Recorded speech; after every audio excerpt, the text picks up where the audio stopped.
Hey, what's going on, guys, gals, aliens, and degenerate crypto enthusiasts? Welcome back to Dano Crypto.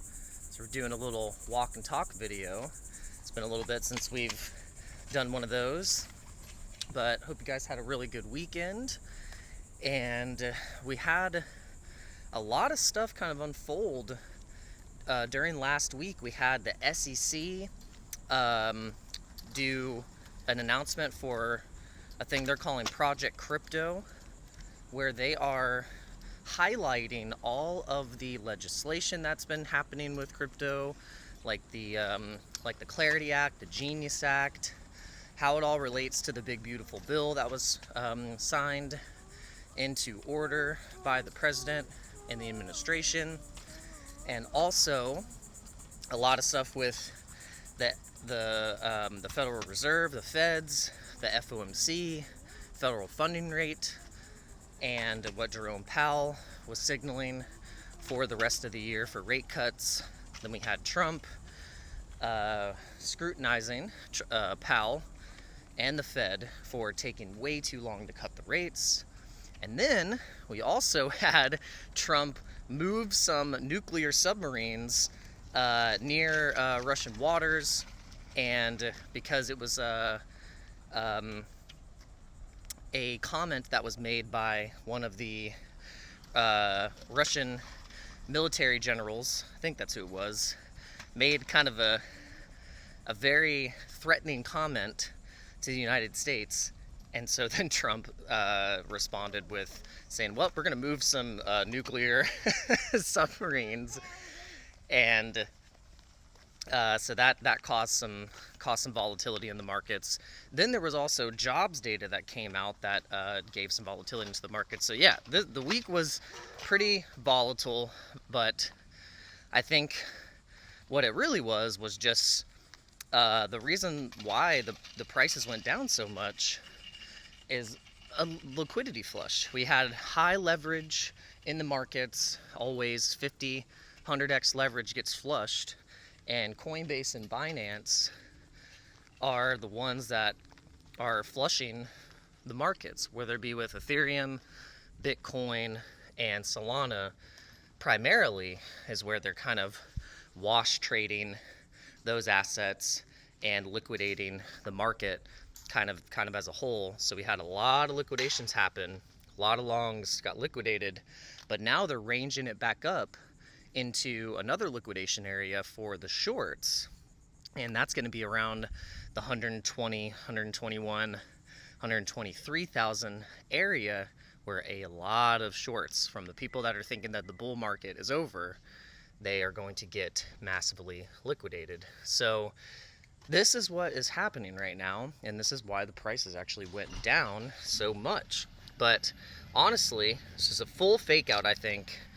The bull market is not over. I don't know what planet you'd be living on to think that the bull market is over when we've had all this stuff that is bullish sentiment in the markets, better than we've ever had in any cycle. We've had institutional adoption come in, we've had this liquidity come in.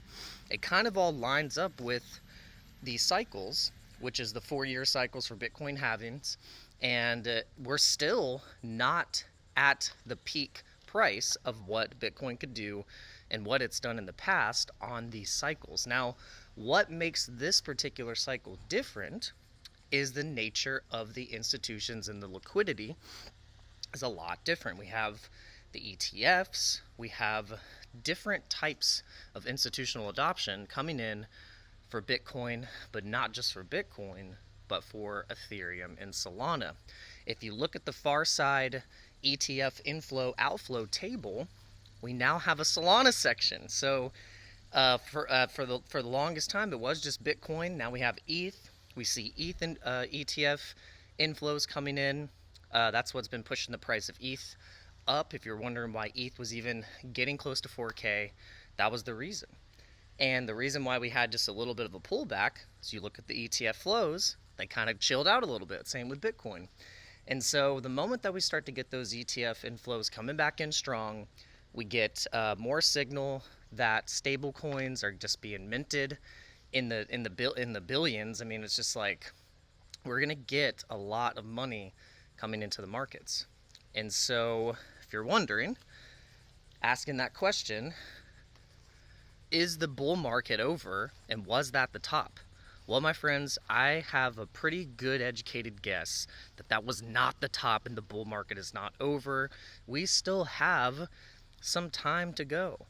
We still have some time to go. You guys need to chill out, go touch some grass, and, you know, I don't know, smell a nice flower or something. Just chill out. But figure out what your plan is, what your accumulation strategy is, what coins are you going to focus on. Don't focus on too much. You want to narrow it down to like 10 coins. Figure out the 10 coins that are going to fit your edge. You want to, you know, not financial advice, but you do want to have, you know, the stronger coins, primarily like Bitcoin, some of the more stable blue chips at a higher percentage in your portfolio allocation. And then, obviously, you know, we want to speculate, we want to have higher risk and be in altcoins. So then you allocate, you know, 20-30% into altcoins. And then you can even go full degen mode and put like 5% into trying to get, you know, new launches and stuff like that. But it's all, you know, how you want to allocate your portfolio in your risk profile and your risk management. And so just stay on task. Don't get caught up too much with the noise, and I think we'll all be successful. But we just have to be patient, we have to compound, and we have to know that these things are going to happen overnight. It's going to be a nice process. So make sure you guys are following the process with me Monday through Friday, 11 a.m. Eastern Standard Time. We will be live streaming, and it's been a lot of fun. So thank you guys for tuning in, the people that have been tuning in on a regular basis. And if you're new and you're just coming to this video, make sure you guys tune in to the live stream today at 11 a.m. and we'll see you there. Make sure you guys hit the like button, hit the subscribe button, ding the bell to be notified, and we'll see you there. Peace.